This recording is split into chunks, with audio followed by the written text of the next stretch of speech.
The order in which filters execute can be easily demonstrated through code. Inside of our Visual Studio project, I have added a file called customfilters.cs. This file contains a few different filter classes. Usually I prefer to place classes in their own files, but as you can see here, these classes are all almost identical to each other and are just easier to read side by side. We have three action filter classes that implement the iActionFilter interface. They also inherit from filter attribute, which will allow them to be applied as attributes inside of our controllers. Each of these filters simply adds a number to an application state variable, and that's called order. We want to use these numbers to keep track of the order in which the filters are executing. The main reason we are storing them in application state is to make them globally available to different components in our MVC app. Action filters continue to execute after our action method, so that code could not be easily passed into a view for us to see on screen. By storing all these numbers in the application state, we can extract them back out again inside of the view itself. We also have one custom authorization attribute. This attribute does the same thing as the others, and again, the application object will be available to that as well. Let's just jump over to our view file for a moment.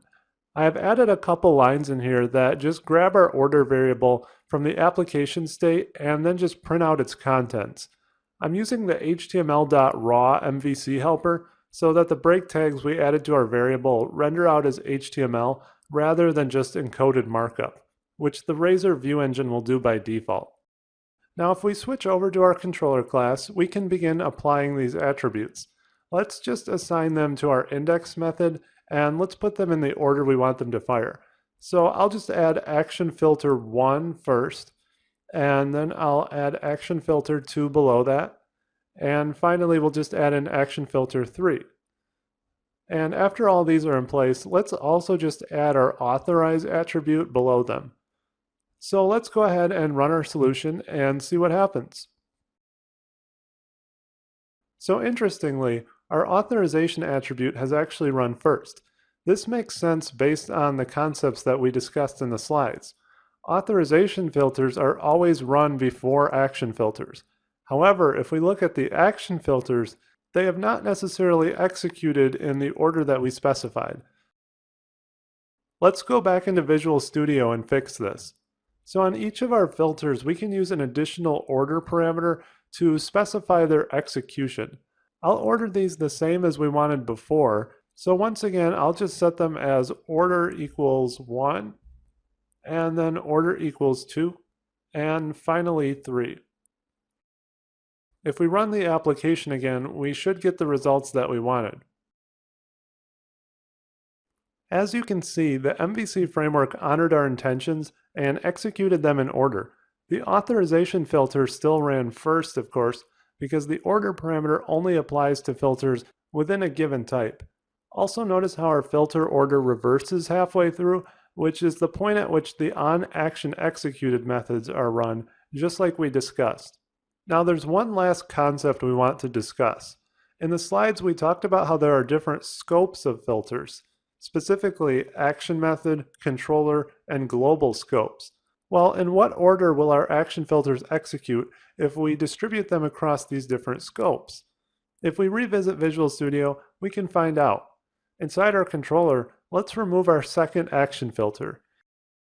Instead of specifying this at the action method level, let's move it up to the top of the controller. Once that's in place, let's go back and for now, let's actually just delete the third filter. To implement this filter at the global level, we want to head all the way to the app start folder and open up our filters.config file. This config class is used by the global.asix file during startup. Inside here, we can specify filters at the global level. So I'll just type filters.add, and then we can pass in a new instance of our action filter 3. And with all of that set, let's go ahead and start our application again. After our app loads, you can see the order in which these are executed, 3, 2, 1.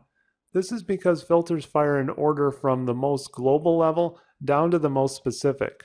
So first the filter we added in our config file fires, then the one on our controller, and finally the one in our action method. So as you can see, there are several things to consider when working with multiple filters. Understanding the order in which they're executed based on type, scope, and the order parameter can save you a lot of headaches when you really need specific behavior.